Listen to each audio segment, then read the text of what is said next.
샬롬. 천국은 재활이다. 그 고백 가운데 모든 것 하나님의 손에 맡겼다라는 고백도 함께 있었습니다. 그러나 이 고백의 시작은 질문이었죠. 하나님, 왜 나에게 이런 일이 생깁니까? 오늘 비유에서, 이 비유 말씀에서 어디서 이 주제와 만나게 될 것인가, 우리는 비유를 통해서 그것들을 이제 보게 될 것입니다. 사실 오늘은 천국은 마치 이 비유가 시작되는 거나 마찬가지입니다. 그러니까 지난주에 씨 뿌리는 자의 비유는 천국의 비유가 아니라 천국의 말씀, 또 천국에 대한 것을 듣는 밭에 대한 이야기가 있었어요. 그리고 그 속에는 천국은 마치란 이야기는 원어적으로 없었습니다. 그런데 사실상 오늘 비유부터 천국은 뭐뭐와 같다, 천국은 마치라고 하는 예수님께서 보여주는 천국에 대한 이야기가 등장하기 시작을 합니다. 오늘 이제 알곡과 가라지 비유에서 말하는 이제 천국, 이 비유의 제목이 알곡과 가라지의 비유인데, 이 알곡과 가라지의 비유에서 이제 말하는 천국은 우선 우리에게 분명한 것이 있습니다. 굉장히 중요한 것이죠. 최후의 심판이 있다라는 것입니다. 천국에 대한 말씀은 심판에 대한 말씀에서부터 시작을 하는 것이죠. 30절 말씀 같이 한번 읽겠습니다. 둘 다 추수 때까지 함께 자라게 두라. 추수 때에 내가 추수꾼에게 말하기를 가라지는 먼저 거두어 불사르게 단에 묻고 곡식은 모아 내 곡간에 넣으라 하리라. 많은 사람들이 예수님을 거부합니다. 심판을 믿지 않기 때문이죠. 심판을 믿지 않기 때문에 심판을 두려워하지도 않습니다. 여러분이 이 세상에 심판이 있다고 혹은 심판이 없다고 어떻게 믿으십니까? 여러분은 천국과 지옥에 대한 확신이 있으십니까? 요즘 강단에서 천국, 지옥, 심판에 대한 메시지가 사라졌습니다. 사람들이 싫어하기 때문이죠. 그런데 여러분 분명합니다. 여러분은 반드시 심판대 앞에 서게 되실 것입니다. 이것은 변치 않는 진리입니다.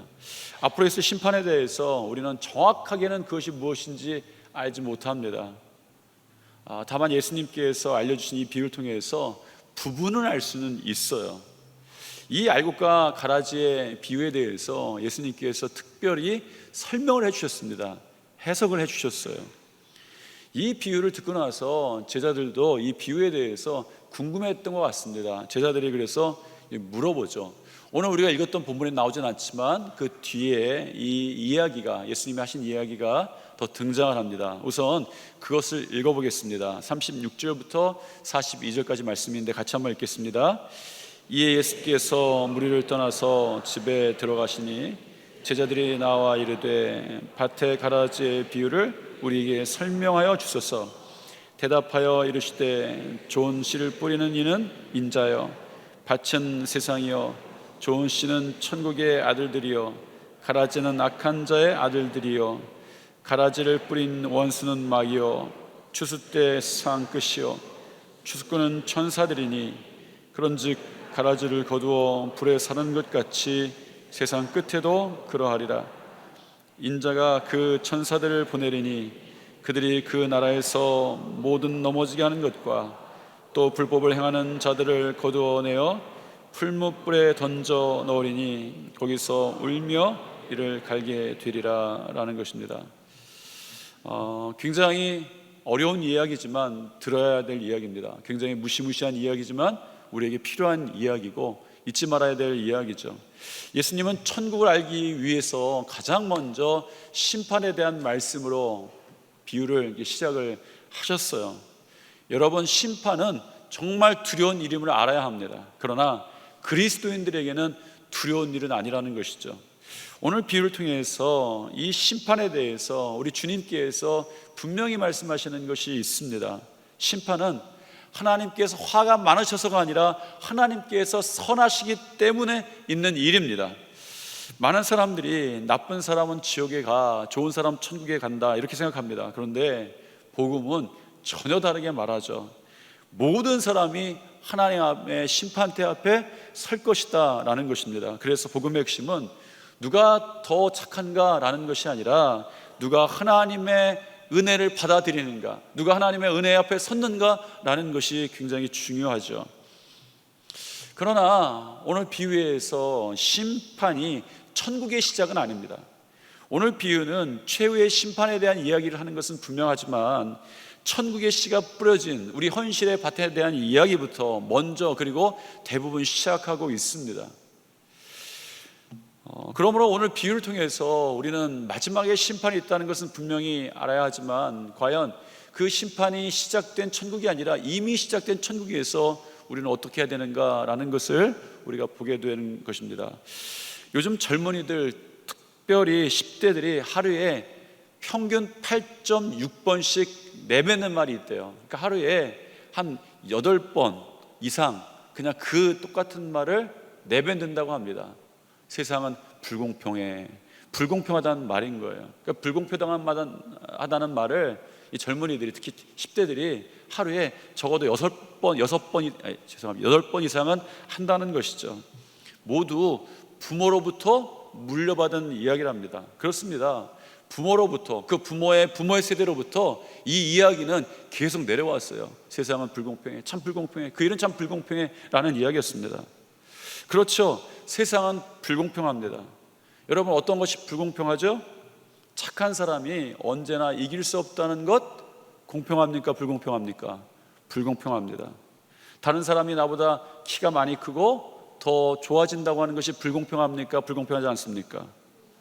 아이스크림을 아무리 먹어도 어떤 사람은 건강한데 어떤 사람은 당 때문에, 어떤 사람은 살이 찌는 거 공평합니까? 공평하지 않습니까? 나는 열심히 살았는데 열심히 일한 월급이 다 합쳐도 일확천금한 사람의 어떤 쥐꼬리만도 안 된다는 게 억울합니까? 억울하지 않습니까? 공평합니까? 불공평합니까? 불공평한 것이죠. 말씀하셔도 괜찮습니다. 네. 불공평하죠. 멍청한 입사 동기가 상사에게 아첨을 잘해서 좋은 자리를 차지하는 것 공평합니까? 불공평합니까? 불공평하죠. 많은 글에 인용되는 작가 에드워드 애비의 말이 떠오르죠. 삶은 불공평하다. 그리고 삶이 불공평하다는 사실 자체도 불공평하다라는 것입니다. 맞습니다. 그게 세상이에요. 세상은 불공평했습니다. 지금 시대만 불공평한 것이 아니라 우리 아버지의 세대도 불공평했고 그 아버지의 세대도 세상은 불공평한 일이 있던 거예요. 그런데 오늘 우리가 말씀 가운데 만나는 심각한 문제가 무엇입니까? 세상이 불공평하다는 이야기가 아닙니다. 씨가 뿌려진 천국이 불공평하다는 거예요. 여러분, 그 천국은 마치 심판날까지 불공평할 것이라는 사실입니다. 여러분, 우리에게 시작된 천국이 불공평하면 안 되지 않습니까? 천국이 시작된 땅에 가라지도 누리는 땅이 있으면 불공평한 거 아닙니까? 천국은 불공평하면 안 되는 거 아닙니까? 우리가 생각하는 천국입니다. 그런데 오늘 비유는 그런 이야기로 시작하는 것이죠. 이 비유는 그런 현실로부터 시작합니다. 당시 로마법에는 남의 밭에 가라지, 세번역 성경에는 독보리라고 되어 있습니다. 독보리가 맞습니다.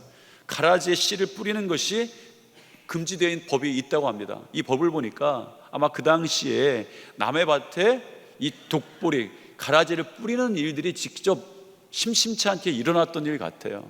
아마 원수가 행하는 일 중에 가장 하던 일 중에 남의 밭을 망치려고 하는 독보리를 뿌리는 일이었던 것 같습니다.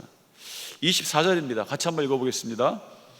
예수께서 그들 앞에 또 비유를 들어 이르시되 천국은 좋은 씨를 제 밭에 뿌린 사람과 같으니, 마치 천국은 좋은 씨를 제 밭에 뿌린 사람과 같다. 농부가 좋은 씨를 고르고 좋은 때를 기다리고 좋은 밭을 갈아엎고 결국 정성껏 씨를 심었습니다. 뿌렸습니다. 그런데 전혀 예상치 못한 일이 일어나는 거예요. 25절입니다. 사람들이 잘 때에 그 원수가 와서, 사람들이 쉬고 있을 때, 사람들이 자고 있을 때에, 아무 일도 일어나는 것처럼 보이지 않을 때에, 보이지 않는 곳에서 이미 다른 일이 시작되고 있다는 거예요.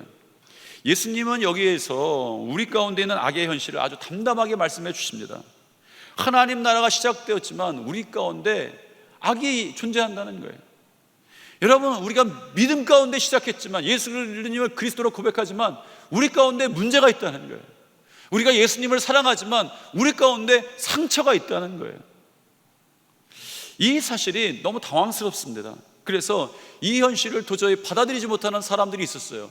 오늘 비유해 보니까 종들입니다. 이 종들이 사실은 우리들이죠. 27절입니다. 27절 읽겠습니다. 집주인의 종들이 와서 말하되 주여 밭에 좋은 씨를 뿌리지 아니하였나이까. 그런데 가라지가 어디서 생겼나이까. 주인이요, 우리가 그 갈아엎은 밭에, 준비했던 밭에 좋은 씨를 뿌리지 않았습니까? 우리의 질문이죠. 하나님, 천국에 가라지 없어야 되지 않겠습니까? 하나님, 왜 그냥 두십니까? 하나님, 왜 악한 사람들이 잘 되는 것입니까? 하나님 나라가 시작되었으면 악이 없어져야 되지 않겠습니까? 하나님, 예수님 믿으면 문제 없어져야 되지 않겠습니까? 왜 우리 가정 가운데 그 오래된 문제가 여전히 남아 있습니까? 교회라면, 교회가 하나님의 천국의 일부분이라면 상처 주는 사람 문제 없어야 되지 않겠습니까? 이 질문은 아마 우리만 했던 질문은 아닌 것 같습니다.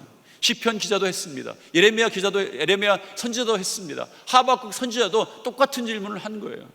왜 하나님 그냥 내버려 두십니까? 라는 거였어요. 그러자 주인이 아주 짧게 대답하죠. 원수가 이렇게 하였구나 라는 것이었어요. 예수님은 우리들에게 환상을 심어주지 않으셨습니다. 이 비유는 중요한 사실을 말하죠. 지금 우리의 천국은 완벽한 곳이 아니라는 거예요. 천국은 지금 이 땅에서 곡식과 알곡과 가라지가 함께 자라는 상태입니다. 이 말은 하나님 나라가 실패했다는 뜻이 아닙니다. 대신 분명하게 말씀해 주시죠. 하나님 나라는 악이 없는 곳에서 시작하는 것이 아니라 악이 존재하는 한가운데에서 시작한다라는 것입니다. 한 가지 분명한 사실은 악이 우리들을 공격하고 있다는 사실이에요. 악이 예수님을 믿는 우리들을 공격하고 있다는 사실입니다. 왜 우리가 공격을 받는가? 사실 그 원수는 농부를 공격한 것이 아니었습니다. 밭을 공격했죠. 씨를 공격했습니다. 사단은 언제나 그렇습니다. 직접 하나님을 무너뜨릴 수 없으니까 하나님이 살아가시는 것들을 자꾸 공격해요. 창세기에서도 그랬습니다. 에덴 동산을 망가뜨렸어요. 가정을 무너뜨렸습니다. 형제를 갈라놓았어요. 모든 것이 하나님이 사랑하는 것들이었습니다. 오늘도 마찬가지죠. 하나님을 직접 무너뜨릴 수가 없으니까 교회를 흔들고 가정을 흔들고 우리의 믿음을 흔듭니다. 우리는 종종 묻죠. 믿는데 도대체 왜 이런 일들이 생깁니까? 이거 뽑아야 되지 않겠습니까? 그러나 오늘 예수님께서 이렇게 대답하시는 것이죠. 믿기 때문에 원수가 아무 일을 안 하는 것이 아니라 좋은 씨를 심었기 때문에 원수가 더 교묘하게 일을 한다는 거예요. 밤에 잘 때 아무도 깨어있지 않을 때 몰래 와서 원수가 그 땅에 가라지의 씨를 뿌렸던 것이죠. 28절에 보면 종들이 이렇게 말합니다. 읽겠습니다. 주인이 이르되 원수가 이렇게 하였구나. 종들이 말하되 그러면 우리가 가서 이것을 뽑기를 원하시나이까. 종들이 한 이야기가 뭐였습니까? 그러면 우리가 가서 뽑겠습니다 라는 말이었어요. 우리의 기도가 그렇죠. 하나님, 왜 저 사람을 그대로 두세요? 뽑읍시다. 왜 저 상황을 빨리 안 거두십니까? 뽑읍시다. 저 문제를 왜 빨리 놔두십니까? 빨리 제거해야 되지 않겠습니까? 뽑읍시다 라고 이야기하는 거예요. 그런데 오늘 이 비유에서 주인이 이렇게 대답합니다. 29절 읽겠습니다. 주인이 이르되 가만두라. 가라지를 뽑다가 곡식까지 뽑을까 염려하노라. 가만두어라. 이 한마디가 이 비유에서 뿐만 아니라 우리의 삶에서 가장 섭섭한 예수님의 말인 거예요. 하나님 왜입니까? 왜 하나님 그냥 그렇게 두십니까? 왜 하나님 당장 그 악을, 당장 그 문제를, 왜 당장 그 상처를 제거해 주지 않습니까? 하나님 가만두라 말씀하시는데 이거 섭섭하지 않습니까? 우리 삶 가운데 가장 섭섭한 말씀인 거예요. 가만두라, 이것이 하나님의 무관심일까요? 아니죠. 가만두어라 라는 헬라의 원어의 뜻에서는 이런 뜻이 있습니다. 놓아주다, 손에서 풀어주다 라는 뜻으로 사용돼요. 마치 손에 꽉 쥐고 있던 것을 손을 천천히 피는 것과 같습니다. 주인이 종들에게 말하는 거예요. 그 문제를 내 손에서 내려놓아라 라는 것이죠. 여기에서 우리의 신앙이 시험받고 도전받습니다. 우리는 문제를 붙잡고 해결하려고 합니다. 그런데 하나님께서는 어떤 문제를 여러분의 손에서 내려놓으라고 말합니다. 그리고 당신의 손에 올려놓으라고 말씀하시는 것이죠. 여러분, 믿음은 모든 것들을 해결하는 능력이 아니라 하나님께 맡길 줄 아는 용기인 거예요. 왜요? 사실 하나님께 맡겨야 되는 이유는 어떤 일이든 어떤 시작이든 어떤 사람이든 겉모습만으로는 아무도 판단할 수 없기 때문입니다. 원수가 씨를 뿌렸는데 아무도 몰랐어요. 왜냐하면 가라지는 처음에 알곡, 밀과 거의 똑같이 생겼기 때문입니다.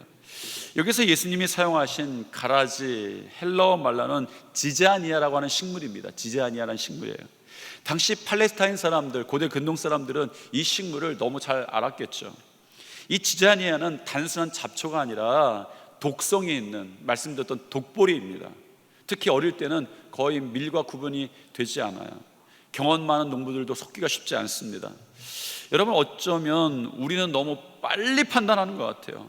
저희는 좋은 일, 저희는 나쁜 일이라는 것입니다. 그런데 우리는 생각보다 분별력이 정확하지 않다는 것입니다. 이 비유의 심장부입니다. 주인의 대답을 보면 29절 다시 읽어보면 이렇습니다. 다시 읽겠습니다. 주인이 이르되 가만두라. 가라지를 뽑다가 곡식까지 뽑을까 염려하노라. 가라지를 뽑다가 곡식까지 뽑을까 염려하노라.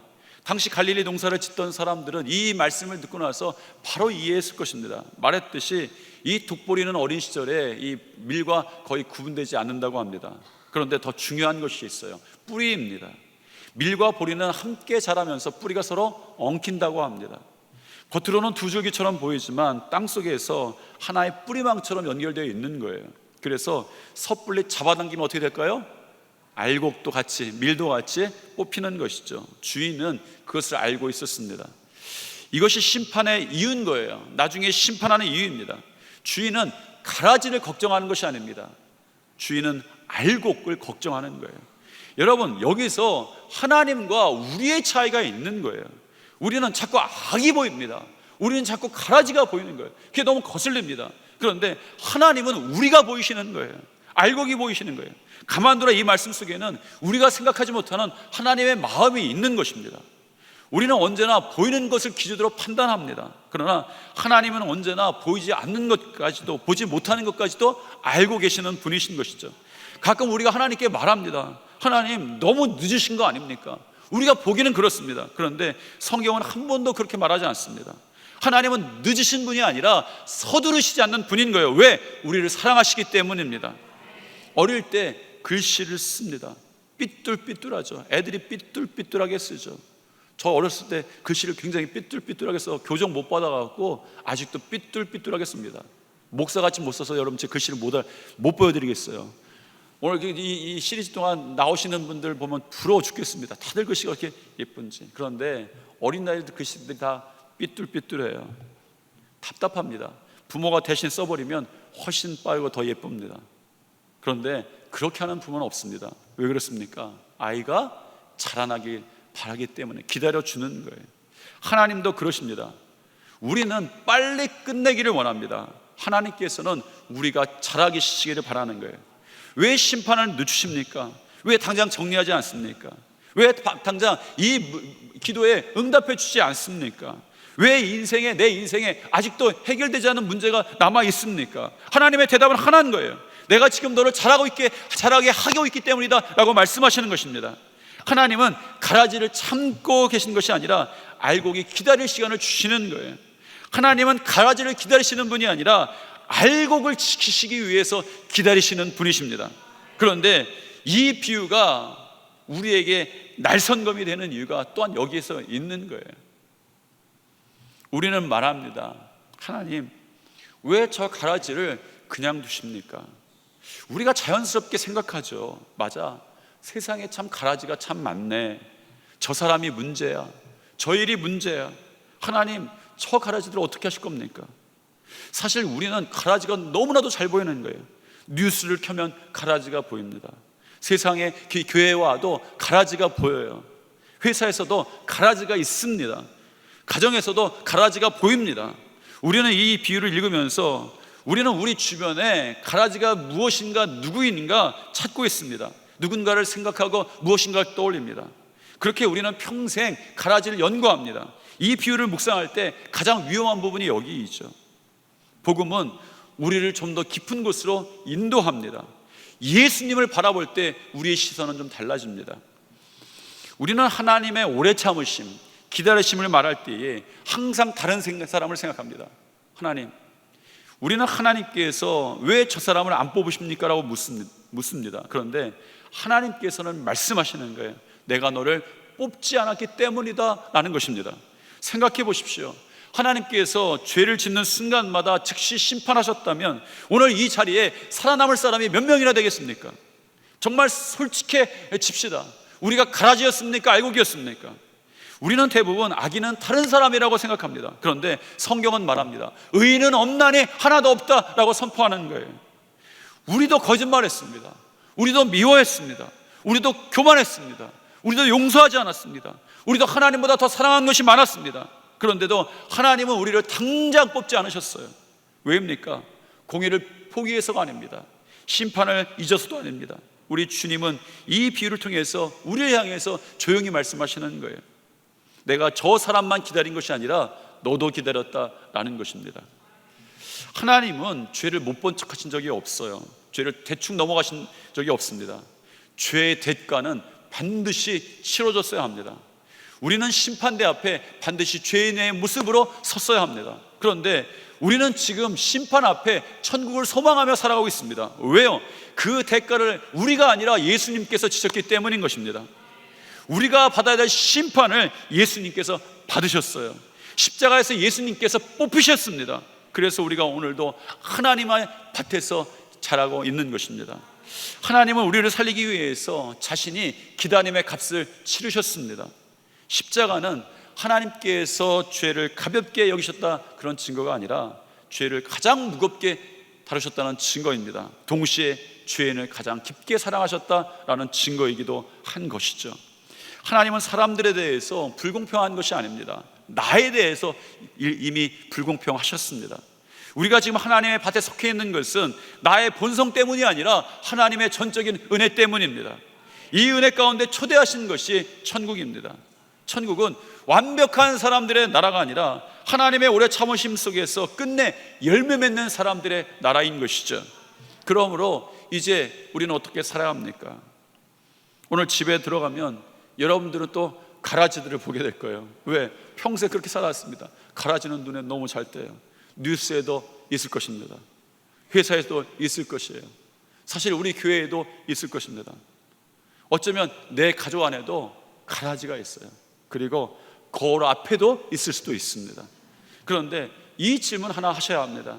오늘 나는 가라지를 세며 살고 있는가? 아니면 우리 하나님이 나를 향한 사랑과 인내심을 기억하며 살고 있는가? 라는 것입니다. 천국은 하나님의 서두르지 않는 나라입니다. 천국은 하나님의 인내 가운데 세워진 나라다라고 오늘 성경은 이 비유를 통해서 말씀해 주고 계시는 것이죠. 그러므로 우리가 해야 될 일이 있습니다.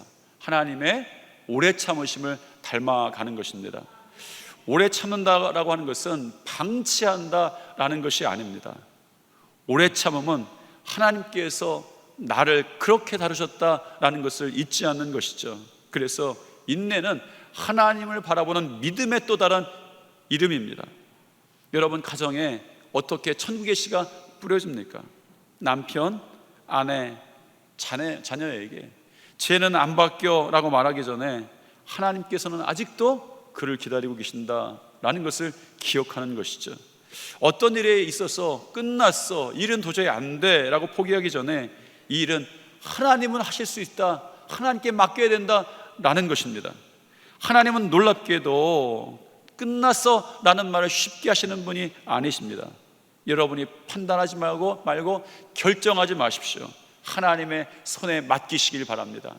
천국은 기다려라 라는 말씀을 기다려라는 말이 아니라 하나님의 손에 맡기라는 이야기입니다.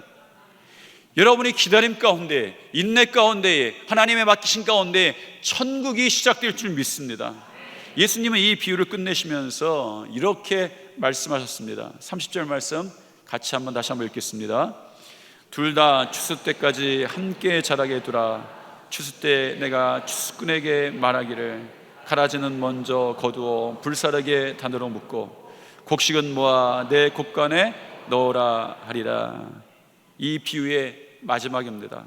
언젠가 누구에게나 심판은 있습니다. 우선 이것을 기억해야 합니다. 잊지 말아야 합니다. 이 땅의 삶의 끝이 아닙니다. 심판은 누구에게나 있습니다. 그러나 심판은 두려운 것이지만 여러분, 심판을 두려워하지 마십시오. 심판날 여러분에게 약속된 영원한 천국이 있음을 기억하십시오. 그리고 여러분이 또 하나 기억할 것이 있습니다.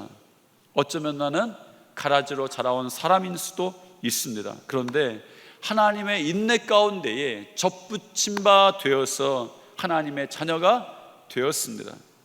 지금도 우리의 삶이 이런 하나님의 손에 있으므로 천국의 씨앗이 뿌려졌다, 그리고 자라고 있다라는 것을 믿으시기를 바랍니다. 그러므로 여러분들이 해야 될 일이 있습니다. 다시 한번 여러분 옆에 분과 한번 인사하겠습니다. 하나님께 맡깁시다. 다시 한번 인사하겠습니다. 하나님께 맡김으로 천국이 시작됩니다. 천국은 여러분들이 시작하는 것이 아니라 하나님께 시작합니다. 하나님께 시작하시죠. 하나님께 맡긴 여러분들에게 이 말씀 속에 약속하신 천국이 선포되고 시작될 줄 믿습니다. 우리 다 같이 이런 하나님의 축복과 은혜와 하나님의 마음을 생각하면서 같이 찬양하시겠습니다.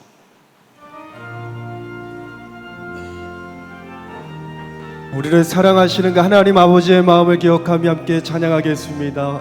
여호와는 너에게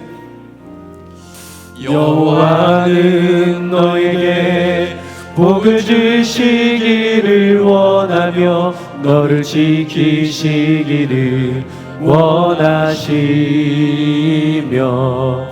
여호와는 그 얼굴을 너를 향하여 드사 은혜와 평강 주시기 원하노라. 여호와는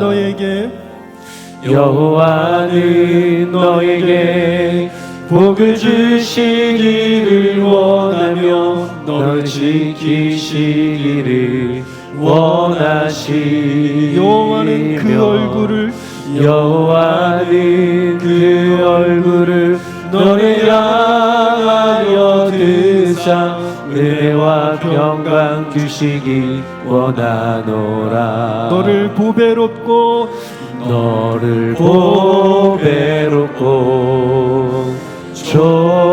존귀하게 여기시는 하나님이 내 삶 속에서 이 약속을 신실하게 이루시리. 땅에 기름진 것으로 하늘에 시험한 것으로 너를 부르시고 지키실 하나님이 너의 영혼 잘 되도록 은혜 베푸시며 평강으로 인도하시리. 우리 한 번 더 찬양합니다. 여호와는 너에게 복을 주시기를 원하며 너를 지키시기를 원하시. 여호와는 그 얼굴을 너를 향하여 드사 은혜와 평강 주시기 원하노라. 너를 보배롭고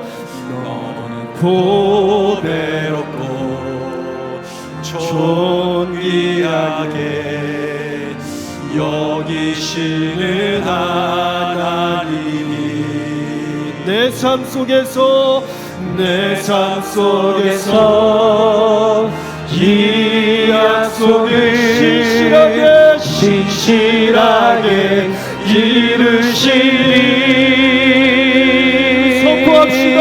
땅에 기름진 것으로 땅에 기름진 것으로 하늘에 신령한 것으로 너를 복주시고 지키신 하나님이 너의 영혼 잘 되도록 은혜 베푸시며 평강으로 인도하시리.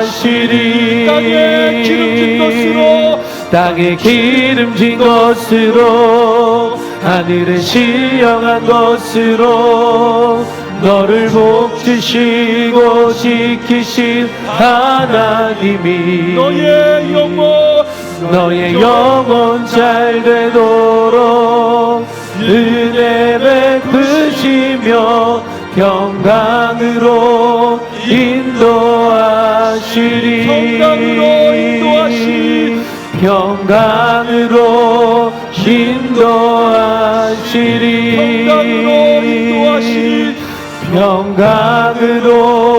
인도하시리.